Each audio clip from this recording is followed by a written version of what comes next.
Yo, what's up mga idol? Good morning, good morning. So maaga tayong aalis ngayon kasi pupunta tayo ng school. Kukuha tayo ng card doon para na sa darating na enrollment. Ngayong July na ba? Last week na yata.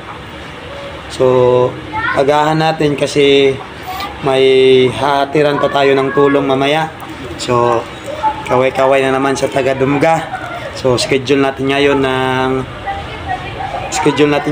na hatiran natin ng tulong dito muna sa Dumga Makato. So mayroon na naman tayong pasasayahin na pamilya.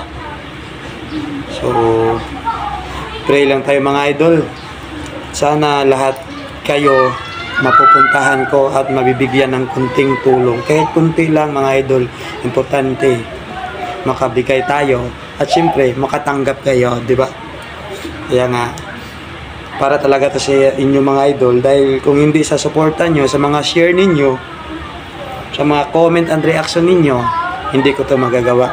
Kaya nga ginaganahan ako dahil din sa suportan ninyo. So tara, alis muna tayo mga idol.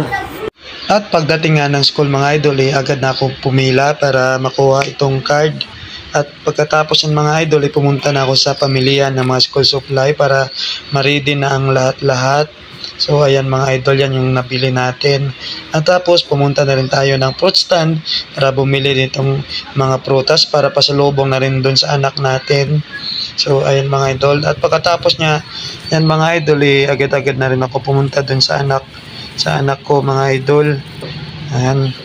So meron tayong pasalubong prutas at saka school supply niya. At agad-agad ko rin ito binigay sa anak ko. Ayan. At siyempre, selfie muna kami bago ako uuwi. Ayan. So, ayan na pala ang anak ko.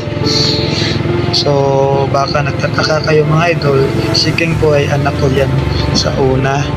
Nakatira yan dito sa Baguio naman siya mga idol.